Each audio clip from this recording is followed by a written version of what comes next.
जय हिंद दोस्तों, मैं हूं आपका दोस्त और होस्ट अमर और आप देख रहे हैं द बम्बाट। साथियों, आज हम आपको एक ऐसे शख्सियत से मिलाना चाह रहे हैं जो वर्तमान के अंदर भूतपूर्व सैनिक, जो सीकर के अंदर soldier welfare committee of India, जो भूतपूर्व सैनिकों का एक संगठन है और उसके अध्यक्ष है और काफी लंबे समय से ये भूतपूर्व सैनिकों की मांग को उठाते रहे हैं और भूतपूर्व सैनिकों की मांग जहां कहीं भी होती है उनको ये हमेशा राज्य सरकार और केंद्र सरकार के साथ के अंदर लगातार ये उठाते रहे हैं। सेना के अंदर भी उन्होंने 25 साल 30 साल तक भारतीय सेना के अंदर सर्विस करके आए और जब यहां आके देखा कि जब देश का किसान, मजदूर, छात्र संगठन जो समस्या के अंदर है, समस्या से जूझ रहा है, जो सैनिक है वो कई समस्याओं से जूझ रहे हैं, उनको आने वाले आए दिन हर चीज की समस्याओं से जूझना पड़ता है, सरकारें उनकी अनदेखी करती है। जो एक सोल्जर कश्मीर की घाटियों के अंदर जैसलमेर के माइनस टेम्परेचर के अंदर भी अपनी सेवाएं देता है, लेकिन वो यहाँ आके अपनी समस्याओं से जूझता है। तो इन सब बातों को लेकर इन्होंने एक soldier welfare committee of India का गठन किया और उन्होंने अपनी जितनी भी एक्समैन की या भूतपूर्व सैनिकों की जो भी समस्याएं हैं उन समस्याओं को इन्होंने हमेशा सरकारों के सामने रखा है। तो मिलते हैं हम चोखाराम जी से, तो इन्हीं से पूछते हैं। चोखाराम जी, आप अपना परिचय दें पहले तो। मेरा नाम है सार्जेंट चोखाराम बुर्डक। मैं 98 में एयरफोर्स से सेवानिवृत्त हुआ था और उसके बाद लगातार सैन्य संगठनों से जुड़ा हुआ हूं और सैनिकों की जो भी समस्याएं हैं उनको समय समय पर उठाता रहता हूं और सरकारों के सामने रखता हूं। चोखाराम जी, जो soldier welfare committee of India का जो आपने गठन किया है, ये कब गठन किया और इसका मुख्य उद्देश्य क्या है? ये 2023 के शुरुआत में हमने इसका गठन किया और 20 फरवरी से जो जंतर मंतर पर एक धरना चल रहा है पूरे सैनिकों के मांग को लेकर, उसमें OROP 2 में जो विसंगतियां हैं वो 7वें पे कमीशन में बहुत सी विसंगतियां उनको लेकर और अग्निवीर की जो योजना है वो भी देश की सुरक्षा और सैनिकों के और किसानों के हित में नहीं है, उसके खिलाफ भी हम ये लंबा आंदोलन 20 फरवरी 2023 से चला रहे हैं। और उसके लिए हमने समय समय पर जंतर मंतर पर जाकर राष्ट्रपति और देश के प्रधानमंत्री और रक्षा मंत्री को हमने ज्ञापन दिए हैं और राज्य सरकार में जो हमारे आरक्षण को जातिवार बांट दिया है वो भी हमारे सैनिकों के हित में नहीं है। उसके लिए भी हमें राजस्थान सरकार को कई बार धरना प्रदर्शन किया है और मुख्यमंत्री के नाम बहुत बार ज्ञापन दिया है, जिसमें हमने मांग की है कि हमारे सैनिकों की अलग से एक वर्गवार न बना के सैनिकों की एक सिंगल मेरिट बनाई जाए और उसके आधार पर हमारे सैनिकों को आरक्षण जो पहले मिलता था उसी हिसाब से हमारे सैनिकों को आरक्षण दिया जाए। और जो बैकलॉग है SC/ST में जैसे रखा जाता है, हमारे सैनिकों का भी 3 साल तक बैकलॉग रखा जाना चाहिए। और बहुत से पुनर्वास की जो समस्याएं हैं उनको राजस्थान सरकार को समय समय पर उनको परिवर्तित करके उनको अपग्रेड करके सैनिकों को कल्याण के लिए उनका काम करना चाहिए। इसलिए हम वर्तमान में विधानसभा के चुनाव भी है, इसलिए हम सरकार से मांग करते हैं और सभी दलों से मांग करते हैं, जो दल हमारे सैनिकों की जो मांगे हैं और हमारे जो हित हैं उनको ध्यान में रखेगा, उसी संगठन को, उसी पार्टी को हमारे सैनिक भाई समर्थन देंगे। चोखाराम जी, जैसे कि आपने ये संगठन खड़ा किया और उसके बाद के अंदर आपके कब विचार आया ऐसा कि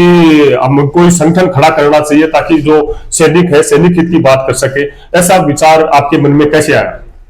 मैं बहुत पहले से सैनिक वेलफेयर कमेटी से जुड़ा हुआ हूं और अभी जो वर्तमान में जो हमारे सैनिक आ रहे हैं वो बहुत पढ़े लिखे हैं, वो काबिल हैं और सर्विस में जो डिप्लोमा वगैरह करके आते हैं उनको यहाँ पूर्णतः सर्विस नहीं मिलती है। इसलिए उनकी आवाज को उठाने के लिए, सरकार तक पहुंचाने के लिए जो सैनिक वेलफेयर कमेटी अलग से बनी है उसका हमने पुरजोर समर्थन किया। उसमें नवयुवक नौजवान साथी आए हैं, उनके सामने रोजगार की बड़ी समस्या आई, इसलिए हमने इस संगठन को मजबूत करने के लिए सभी जो हमारे पूरे सैनिक थे पहले से और जो वर्तमान में आ रहे हैं उन सबको एकत्रित करके और सैनिकों की आवाज को बुलंद करके सरकार तक पहुंचाने के लिए ये संगठन हमने खड़ा किया। चोखाराम जी, जो आपका संगठन है सोल्जर वेलफेयर कमेटी, ये जो आपकी जो समस्याएं बता रहे हो, आरक्षण से संबंधित जो समस्याएं हैं, OROP से संबंधित जो आपका आंदोलन चल रहा है 20 फरवरी से लगातार दिल्ली के अंदर, तो ये राजस्थान के अंदर जो आपके आरक्षण से संबंधित जो भी विसंगतियां हैं उसके बारे में आपका संगठन ने कोई हड़ताल की या कोई आंदोलन, बड़ा आंदोलन किया, उसके बारे में आप बताएं। हमने लगातार सरकार को चेताने के लिए जिला स्तर पर आंदोलन किया है, राज्य स्तर पर भी आंदोलन किया है, बड़ी बड़ी रैलियां हमने की हैं, और जब भी शेखावाटी में मुख्यमंत्री साहब आए हैं हमने उनको ज्ञापन दिया है और हमारी समस्याओं से अवगत कराया है। उन्होंने आश्वासन भी दिया, लेकिन अभी तक वो आश्वासन पूरा नहीं हुआ। हमारी समस्याएं जो की तो बनी हुई है, और मुख्य समस्या है हमारे सैनिकों के आरक्षण को जातिवाद बांटना। इसको जातिवाद न बांट के एक श्रेणी में बनाकर सभी सैनिकों को इसमें रिजर्वेशन दिया जाए। चोखाराम जी, आपने जैसा कि कहा कि आपने बहुत बड़े आंदोलन किए हैं, राज्य स्तर के ऊपर मुख्यमंत्री के नाम ज्ञापन भी सौंपा है, आपने विधायकों के नाम ज्ञापन सौंपा है, तहसील इंस्पेक्टर के ऊपर, उपखंड इंस्पेक्टर के ऊपर आपने आंदोलन किया है। ये तमाम आंदोलन करने के बाद भी कहीं ना कहीं आपके जो भूतपूर्व सैनिकों की समस्याओं को अनदेखा किया गया। तो आने वाले 25 तारीख को विधानसभा चुनाव है और कहा जाता है कि वोट की चोट एक बहुत बड़ी चोट होती है उम्मीदवार के ऊपर। तो आपके जो भूतपूर्व सैनिक है, आपके जो भूतपूर्व सैनिकों का जो संगठन है, इन्होंने भी तो कोई निर्णय लिया होगा कि आप किसको वोट करेंगे। ये हमारे संगठन ने सरकार तक अपनी समस्याएं रखी और पहुंचाया। ये बड़ा दुर्भाग्य है हमारे पूरे सैनिकों का कि देश के लिए शहीद होने वाले, देश के लिए अपनी जान हथेली पर रखने वाले, और ये लोग सब अपने प्राण भी न्यौछावर कर देते हैं। उसके बाद भी हम बार बार संगठन को, सरकार को चेताया हमने, और आज तक हमें कोई तरह की इसमें रियायत नहीं मिली है। हमारी मांगों पे कोई ठीक से ध्यान नहीं दिया गया है। इसलिए हमारा जो संगठन है वो बिल्कुल सक्रिय है अभी भी, आज भी। और विधानसभा चुनाव है, इसमें हमारा संगठन सरकार उसी पार्टी को समर्थन देगा जो पार्टी भविष्य में हमारे सैनिकों ने जो मांगे हैं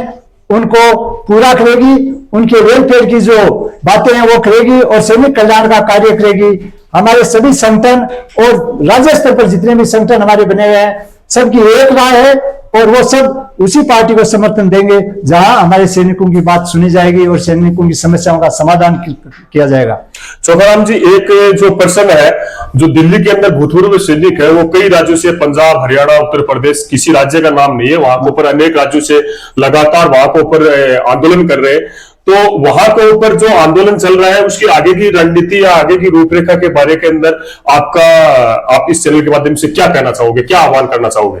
देखो, 25 नवंबर 2023 को वहां रेल रोको आंदोलन हमने पहले ही प्रस्तावित कर रखा है, जो पूरे देश में हमने ये मैसेज दे दिया है, और सभी संगठन इस 25 तारीख को वहां एकत्रित होंगे और इस कार्यक्रम को सफल बनाएंगे। और दूसरा, जहां जहां विधानसभा में जो चुनाव हो रहे हैं, हमारा संगठन, हमारे जो साथी हैं वो सब सक्रिय है, और वहां के लोकल जो एमएलए हैं या जो प्रतिनिधि हैं पार्टियों के, उनके संपर्क में है और उनको हमारी समस्याएं हम संज्ञान में ला रहे हैं और उनके ऊपर पूरा हमारा दबाव है। और जहां हमें लगेगा कि ये पार्टी आगे आके हमारी समस्याओं का समाधान करेगी, उसको हमारे लोग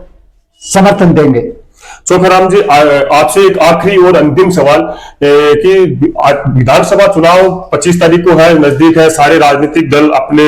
अपने दौड़ भाग के अंदर लगे हुए हैं। आपके भूतपूर्व सैनिकों की समस्या भी काफी समय से लंबित है। आप लोग लगातार भूतपूर्व सैनिक तहसील इंस्पेक्टर के ऊपर, यहाँ के ऊपर आंदोलन कर रहे हैं, वहां के ऊपर केंद्र सरकार से लड़ाई लड़ रहे हैं। दोहरी लड़ाई हम देख रहे हैं कि दोहरी लड़ाई आप लोग लड़ रहे हो, लेकिन इन सबके बीच आप युवाओं को कोई संदेश इस चैनल के माध्यम से देना चाहते हैं? विधानसभा चुनाव के मद्देनजर रखते हुए युवाओं को क्या संदेश देना चाहते हैं? युवाओं को यही संदेश देना चाहूंगा कि देश में जो अग्निवीर योजना की है, ये युवाओं के ऊपर सीधा प्रहार है। इससे युवाओं के रोजगार पर सीधा असर पड़ रहा है। ग्रामीण और किसान वर्ग के लोग इस सेना में जाते हैं, इसलिए ये अग्निवीर योजना बहुत ही हमारे लिए घातक है, हानिकारक है और देश की सुरक्षा के लिए भी एक अच्छी नहीं है। क्योंकि हमारे रोजगार की, हमारे भविष्य की जहां तक स्टेबिलिटी नहीं होती, गारंटी नहीं होती, तो तन मन से कोई भी आदमी कहीं भी जा रहा है वो पूरी सेवा नहीं दे सकता। इसलिए मैं युवाओं को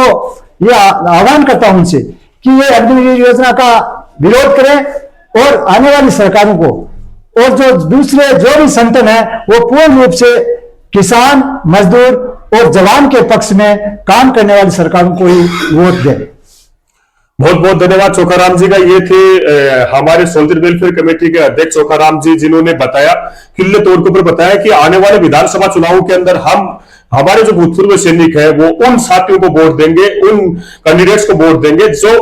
भूतपूर्व सैनिकों की समस्याओं को विधानसभा के अंदर उठाएंगे या उनको प्राथमिकता देंगे, उन्हीं संगठनों को वोट देंगे जो जिस प्रकार से प्री पार्टी चली आ रही है, एक बार कांग्रेस और एक बार बीजेपी। अब की बार इनका मन कुछ अगर बात करें तो कुछ अलग ही है, क्योंकि ये उन कैंडिडेट्स को वोट देने वाले हैं जो कहीं ना कहीं विधानसभा के अंदर, लोकसभा के अंदर भूतपूर्व सैनिकों की आवाज को उठाएंगे, जो अग्निवीर योजना का विरोध करेंगे, या जो इनकी भूतपूर्व सैनिकों की जो आरक्षण से संबंधित समस्याएं हैं जो राज्य सरकार के अंदर है, केंद्र की बात करें तो उनके अंदर वन रैंक वन पेंशन की विसंगति की बात है, समान डिसेबिलिटी पेंशन की जो डिमांड है इनके कहे अनुसार, तो उन तमाम मुद्दों को जो भी विधानसभा के अंदर रखेगा, भूतपूर्व सैनिकों ने मन बना लिया है कि वो उन्हीं को वोट देंगे। तो साथियों, देखते रहे द बम्बाट, और मिलते हैं नेक्स्ट कड़ी के ऊपर, किसी चौराहे के ऊपर, किसी अगले साक्षात्कार के मोड़ के ऊपर। तब तक देखते रहे द बम्बाट और हमारे चैनल को सब्सक्राइब करना न भूलें, और आप जो भी अपने कीमती सुझाव है वो हमें अवश्य दें। जय हिंद, जय भारत।